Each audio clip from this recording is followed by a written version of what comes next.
We're the fucking terrorists. Notes from the edge of the narrative matrix. Hezbollah is killing Israeli soldiers who are invading their country, while Israeli soldiers are deliberately killing women and children and medical staff and journalists. Guess which side the West calls terrorists? In case you haven't figured it out yet, terrorist organization is a completely arbitrary designation which is used as a tool of Western narrative control to justify war and militarism. In effect, it just means disobedient population who needs bombs dropped on them. The open letter to President Biden from 99 U.S. healthcare workers who volunteered in Gaza contains a quote from Dr. Mark Perlmutter. Gaza was the first time I held a baby's brains in my hand. The first of many. You know what? We're the fucking terrorists. We are. All of us who live in the Western Power Alliance who haven't stopped our governments from backing this mass atrocity. The word terrorist won't have any meaning or relevance until it applies first and foremost to the giant globe-spanning power structure that is inflicting this nightmare upon our species. Democrats are seriously going to do all this evil shit in the Middle East and then blame Jill Stein and Chapel Roan if Kamala loses. Normal person. A war with Iran would be disastrous. Crazy person. Oh, so you love the Ayatollah and you think theocracy is good and you hate gay people and you want all women to wear hijabs. Iran is not Iraq. Iran can fight back. A direct war with Iran would be a nightmare. It would make Iraq look like a walk in the park. It would be vastly more deadly, destructive, and destabilizing. Iran is not the enemy. The enemy are the pricks in the U.S. and Israel who've been pushing us toward this war. Every nation on the top 10 proven oil reserves list is either a target of U.S. warmongering, has already been ruined by U.S. warmongering, or is part of the U.S. centralized power structure. Number 1 is Venezuela, 2 Saudi Arabia, 3 Canada, 4 Iran, 5 Iraq, 6 Kuwait, 7 United Arab Emirates, 8 Russia, 9 Libya, 10 Nigeria. Everyone who's been watching the daily footage of shredded human bodies from Israeli massacres this past year has a very different attitude toward Israel than everyone who has not. Not just because the footage shapes your views, but because Israel supporters avoid looking at it. Nobody honestly still believes Israel kills all these women, children, journalists, medical staff, and humanitarian aid workers by accident. You either know they do it on purpose and say so, or you know they do it on purpose but never admit it in order to protect a political agenda.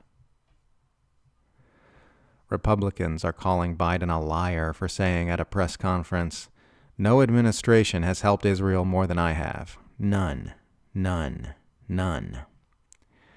This is after Trump openly uttered the phrase, "Make Israel great again," and admitted to letting wealthy pro-Israel donors frequent the White House and make political demands that he hastened to grant when he was president.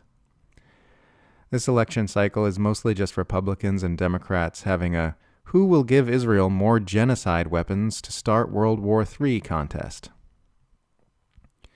So much conflict and confusion arises from the way mainstream political discourse in the U.S. wildly exaggerates the differences between Democrats and Republicans, while greatly downplaying the differences between Democrats and anti-war leftists.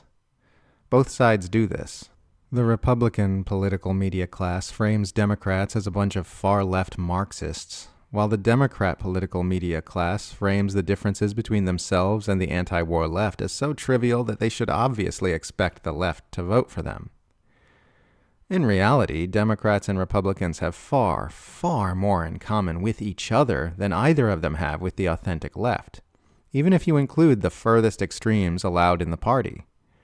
Bernie Sanders and Donald Trump are far closer to each other ideologically than someone who wants to dismantle capitalism and the U.S. war machine is to Bernie Sanders.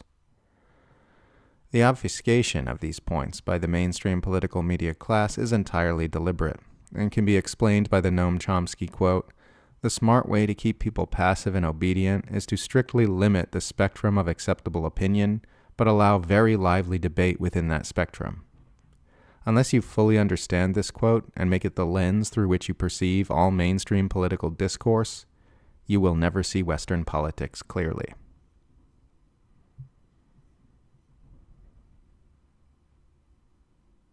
Don't let anyone tell you this all started on the 7th of October 2023. 76 years ago, my own family were displaced during the Nakba of 1948, when more than 700,000 Palestinians became refugees. They were displaced again in 1967 by the Israeli military, this time from the Golan Heights.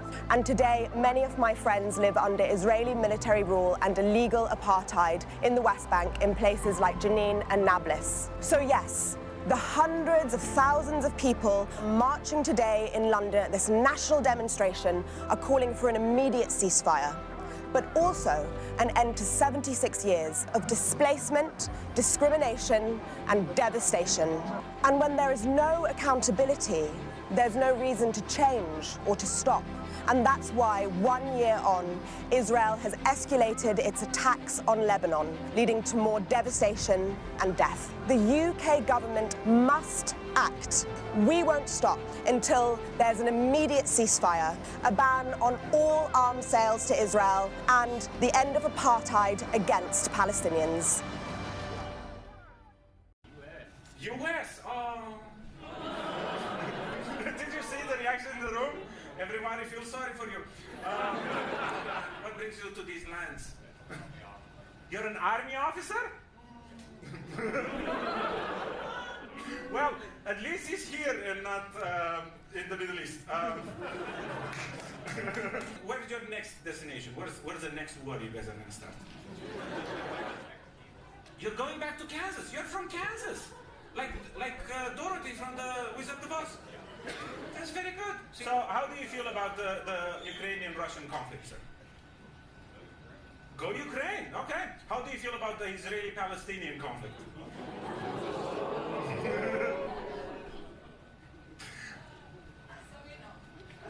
Okay.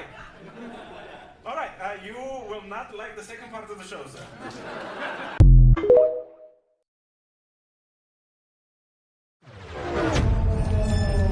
A resolution against Israel equals to a veto.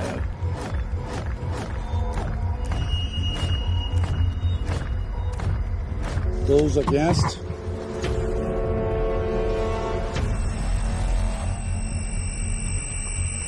Those against? The US has vetoed almost all resolutions against Israel. There's always the Israeli exception. Almost every law that comes, every resolution. Even if a resolution is adopted, nothing happens. Israel holds the world record for ignoring UN resolutions. The Israelis are not going to abide by this UN Security Council resolution. Meaningless pieces of paper. We've had endless Security Council resolutions against Israel. No resolution has been implemented to end the occupation and genocide in Palestine. The Palestinian people, we are still living under occupation, and that resolution has not been implemented. The only result has been the failure of the United Nations. The UN is failing or failed. With the backing of the US, the efficiency of the United Nations is meaningless to Israel. As long as the US is 100% behind Israel, and as long as the lobby keeps it that way, then the UN is never going to be a functioning... Israel defines the role of the UN in the world. Mr. Secretary General, in what world do you live? A world in which the United Nations is Netanyahu's personal property.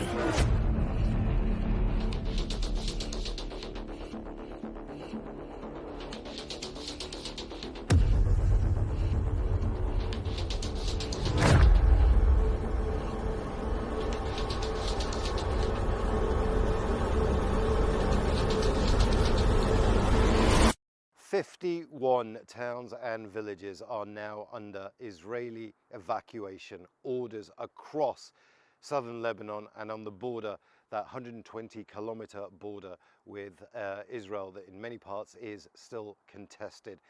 Now, people are complying with these orders out of fear and out of panic. There has been so much artillery shelling coming from Israel, so many airstrikes coming from Israel that a lot of people had already left. But on the kind of outskirts of the border, coming slightly northern to where I am, there are a lot of Sunni villages, Christian villages, Druze villages who felt that they were isolated and didn't really have to move. As soon as Israel announced its ground invasion, people started to leave en masse. Now, this is one of the roads just behind me over there that you can use to get out of southern Lebanon. Now, the Israelis have bombed that road 3 times. The first time they did it was overnight, and then in the morning, the Lebanese army engineers did makeshift repairs to allow people to get out. Then they bombed it again. The Lebanese army engineers repaired it, makeshift as well, but they repaired it again, and then it was bombed again by the Israelis. Now, one Lebanese army engineer was actually injured in that last attack. The Lebanese army are now no longer repairing that road. But as a lifeline out, and you're under Israeli evacuation orders, just think about this. Would you risk your life knowing that there's an Israeli airstrike that could come in at any moment? Or would you stay in your village knowing that there could be an Israeli airstrike either near you or in the neighboring village? This is now the choice that people have.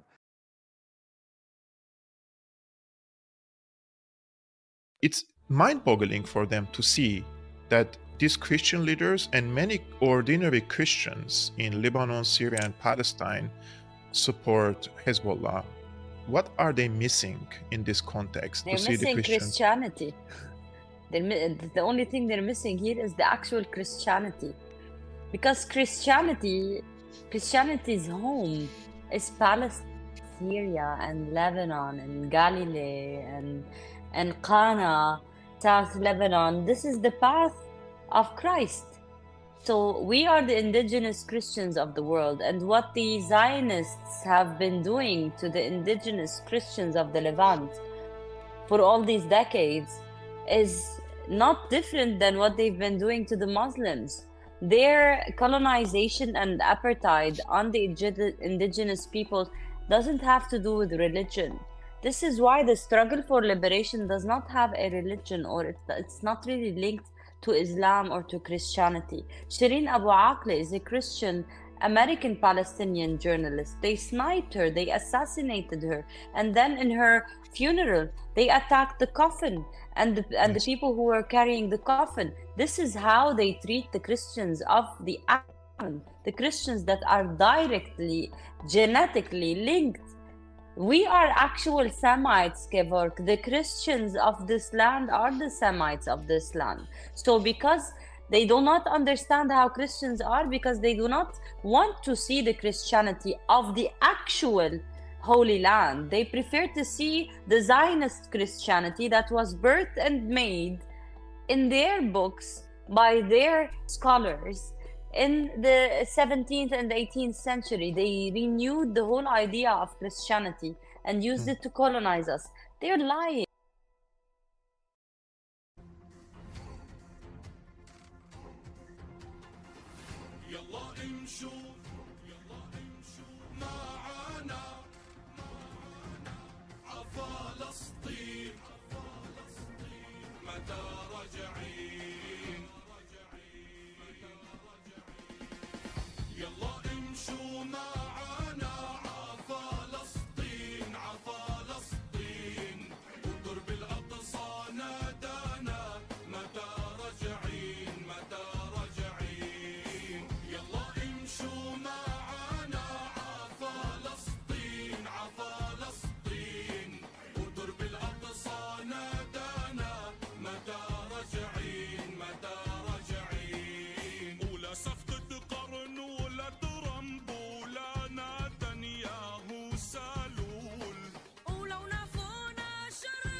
いや、日本被弾教と本当にもう嘘みたい、嘘みたい。なんで日本被弾教になってるか。私はね、今もさっき言いましたガザの方で一生懸命ね平和活動されてる人がねもらえるんじゃないかと思いましたよ。子供が血いっぱい出して抱かれてる80年前の日本と同じよ、重なりますよ。戦争でお父さんを失い、原爆でお母さんを失いね、被爆孤児。I will say it. The real enemy that we have is not Iran, which is an enemy. It's not Hezbollah, which is an enemy. It's not Hamas, which is an enemy. The real enemy is from within. The messianic, crazy, extreme groups of Israelis that think that they can kick out the Palestinians and annex their territories. I'm fighting against them, I'm campaigning against them, and I think that this is incumbent upon the Israeli government and Netanyahu. Unfortunately, Netanyahu depends on them politically to the extent that he closes his eyes and he allows them to do things which are totally intolerable and unacceptable. It just never ends. But the key is a lasting peace. If we have a lasting peace, first thing you have to ask, do they both want to make it? I have a real question as to whether or not both sides wants to make it. I have a real question as to one side in particular, whether or not they want to make it. Well, I don't want to say that right now. I think one side actually would like a deal, and I think the other one maybe doesn't want a deal, to be honest. I don't want to say it. No, look, we show our cards too much in the I wrote The Art of the Deal. We show our cards too much. So if I get into that, I don't want to say this and that, and then they'll come and they'll say, well, Trump is biased one way or the other. I think there's a chance that you could probably make a deal if you had a real deal maker, if you had somebody that knew what he or she was doing. In my opinion, if Israel wants to make a deal, I think a deal could be made. I think a lot is going to do with Israel, and look, it's going to have to do with both sides, but a lot will have to do with Israel and whether or not Israel wants to make the deal. I thought he wanted to make a deal more than Netanyahu. And I will be honest, I had a great meeting with him, Abbas, right? I had a great meeting with him, and we spent a lot of time together, talked about many things, and it was almost like a father. I mean, he was so nice, couldn't have been nicer. And after meeting with Bibi for 3 minutes, I looked at him and said, you don't want to make a deal, do you? And he said, well, and the fact is, I don't think Bibi ever wanted to make a deal. Why? I thought the Palestinians were impossible, that the Israelis would do anything to make peace and a deal. I found that not to be true.